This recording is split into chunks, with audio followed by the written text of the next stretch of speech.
जय माँ इंद्राक्षी जय अम्बे। इंद्राक्षी धाम में दर्शकों आप सभी का हम हार्दिक स्वागत करते हैं। आज के दिन जिन जातकों का जन्मदिवस है, मैरिज एनिवर्सरी है, उन सभी को हमारी तरफ से बहुत बहुत शुभकामनाएं। हम राहु की बहुत सारी बातों से डर जाते हैं। कैसे?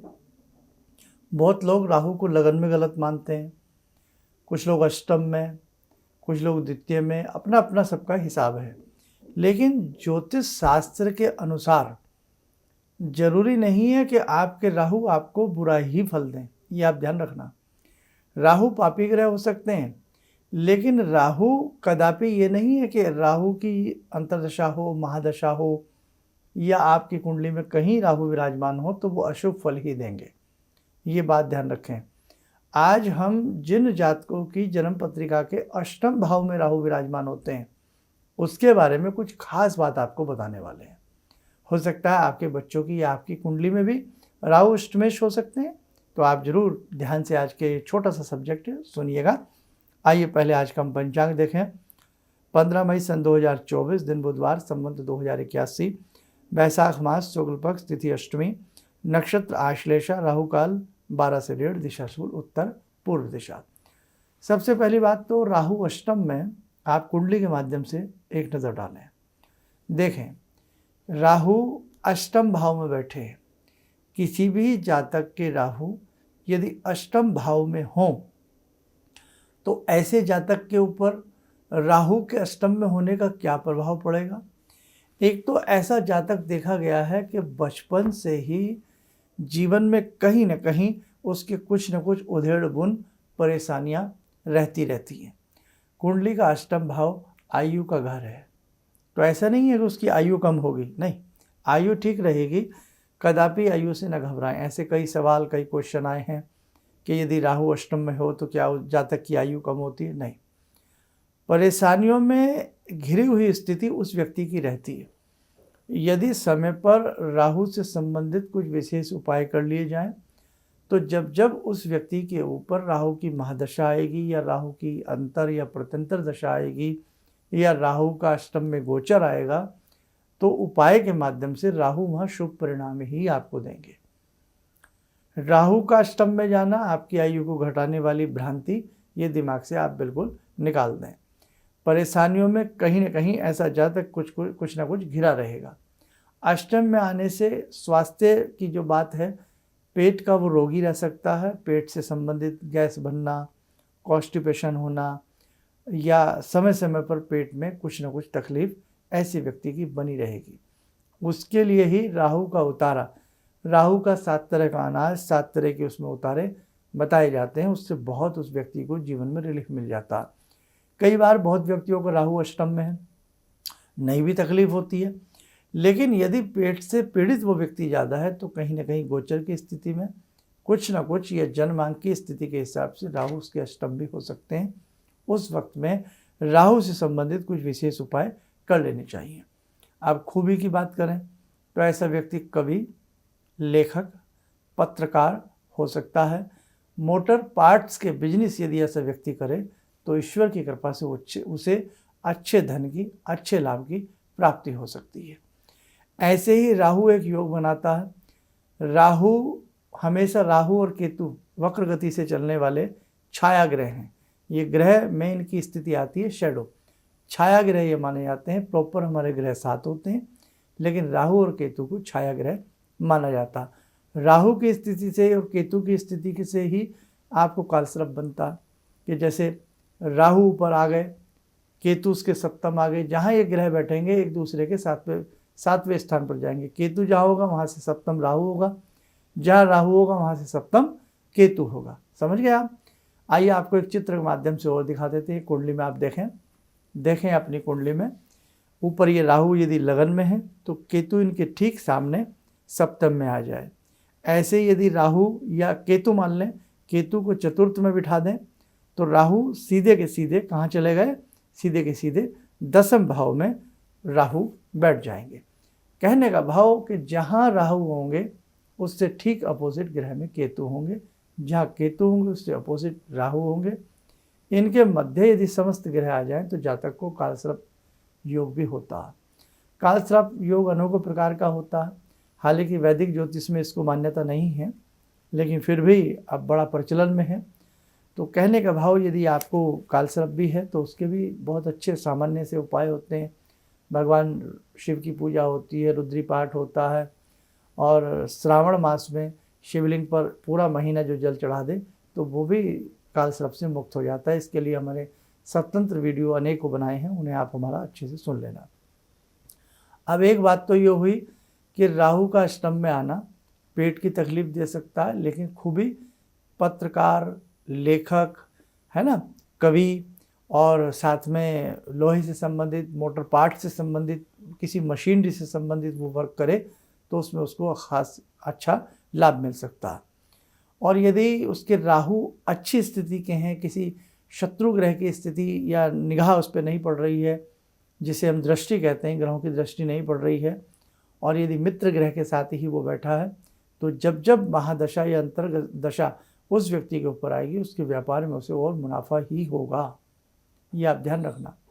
हाँ, भगवान में उसकी आस्था ठीक ठीक होती है, न बहुत ज़्यादा कह सकता, न बहुत कम कह सकता, नास्तिक नहीं मैं कह सकता हूँ, और बहुत बड़ा आस्तिक भी नहीं कहा जाता, मतलब ठीक ठीक उसकी भगवान में आस्था होती है। शरीर उसका पुष्ट होगा, यानी कि बिल्कुल कर्कश होगा। कर्कश की स्थिति भी अलग आती है। यदि आपकी हाथ की कुंडली में, हाथ की कुंडली भी होती है, हाथ की कुंडली में राहु निम्न स्थिति के बैठे हों, मंगल की तरफ उनका ढलान हो, और उस व्यक्ति के चंद्रमा कमज़ोर हों, और कमज़ोर चंद्रमा के साथ साथ मंगल की स्थिति भी कमज़ोर स्थिति में हो, तो मान के चलेंगे वो व्यक्ति पतला दुबला होगा।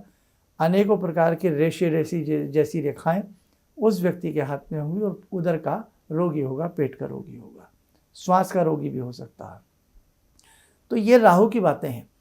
तो आप कभी भी अपनी कुंडली में अष्टम में राहु देखना और फिर पहचान करना कि आपके अंदर किस प्रकार से राहु का गुण है या अवगुण है। डरने की कतई भी यहाँ बात नहीं है, क्योंकि कुछ दिन से ऐसे कुछ सवाल आ रहे थे कि हमारा राहु अष्टम में है, तो हमें किसी ने बोला है आपकी आयु कम रहेगी। तो बेटा, इस बात को दिमाग से बिल्कुल ही आप लोग निकाल दें। राहु अष्टम में क्या है, प्रभाव क्या देगा। राहु नवम में, दसम में, एकादश में, किसी के प्रथम भाव में होता है। सबके अलग अलग भाव के हिसाब से राहु का फल होता है। ऐसे ही समस्त ग्रह, आप देखो हमारे कितने ग्रह हो गए, 9 ग्रह हो गए, 12 राशियाँ हो गई, 12 कुंडली में भाव हो गए। तो अब इतने सारे ग्रहों की स्थिति को समझ करके किसी कुंडली का अध्ययन करना कि भाई इस व्यक्ति के राहु यहाँ है तो क्या फल मिलेगा, केतु यहाँ है तो क्या फल मिलेगा, बुध यहाँ है तो क्या फल मिलेगा, मंगल यहाँ है तो क्या फल मिलेगा, 9 के 9 ग्रहों का, फिर कौन सा ग्रह किसके साथ बैठा है। तो पूरा ये बहुत शानदार गणित है।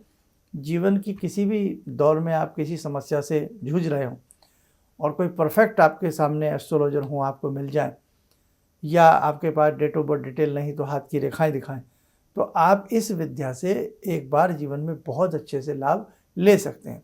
परफेक्ट मर्मज्ञ क्यों, देखो जिसको ज्योतिष की अच्छी पकड़ होगी, अच्छा ज्ञान होगा, उतने ही आपके वो समस्याओं को सुलझाने में सक्षम होगा। अब डॉक्टर साहब के पास डिग्री होना एक अलग बात है, लेकिन डिग्री के साथ साथ उनका अनुभव होना वो एक बड़ी बात है ना।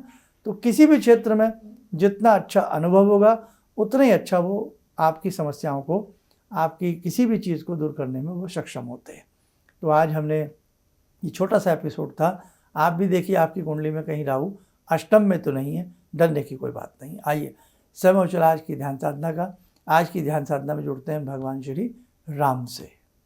ॐ रामो राजमणि सदा विजयते, रामं रमेशं भजे, रामेण विहता निशाचरचमू, रामाय तस्मै नमः।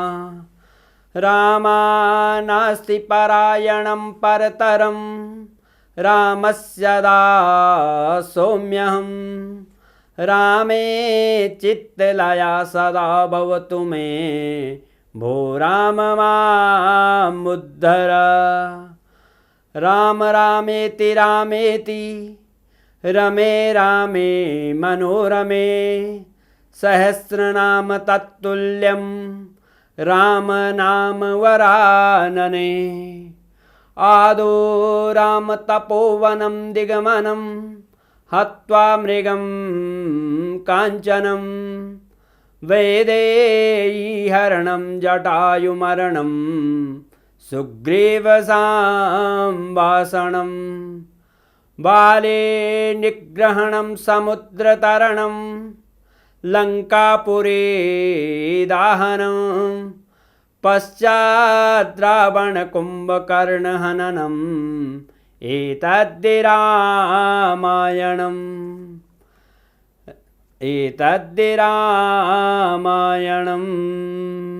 कवच बना लें, ध्यान करें, राम जी का शुभ आशीष हम सबके ऊपर बरस रहा है।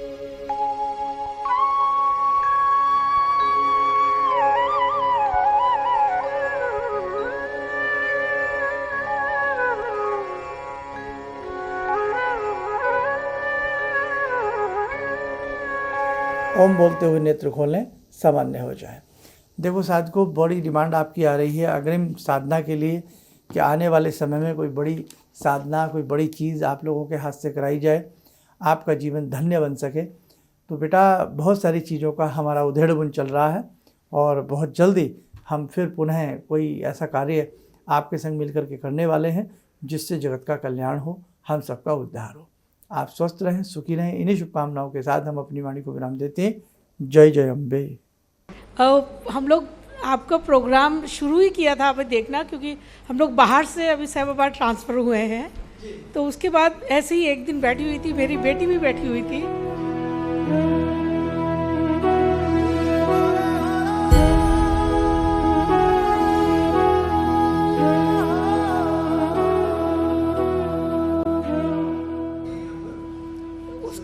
उस टाइम उसके बाद जॉब नहीं थी। थोड़ा टाइम उसने जॉब छोड़ी, मैंने एकदम से बोला उसको कि तुम ये लगाओ फ़ोन, और पहली बारी में ही उसका आपके साथ फ़ोन लग गया। पहली बार ही उसका फ़ोन लगा और आपने कहा कि उसको बहुत अच्छी नौकरी मिलेगी, और थोड़े दिन बाद ही उसको बहुत अच्छी नौकरी मिल गई और वो बहुत अच्छी नौकरी कर रही है। धन्यवाद बहुत इसके लिए। किसी भी समस्या के समाधान के लिए मिले प्रसिद्ध हस्तरेखा एवं वास्तु विशेषज्ञ प्रोफेसर धर्मेंद्र शर्मा जी से। नोट: शिविर में भाग लेने हेतु एवं व्यक्तिगत रूप से मिलने के लिए कॉल करने का समय सुबह 10 बजे से शाम 6 बजे तक। हमारे विभिन्न ज्ञानवर्धक कार्यक्रम देखने के लिए आप हमें अभी सब्सक्राइब करें, बेल आइकन को प्रेस करें ताकि आप देख सकें हमारा कार्यक्रम सबसे पहले। और अधिक जानकारी के लिए फेसबुक पेज को लाइक करना न भूलें।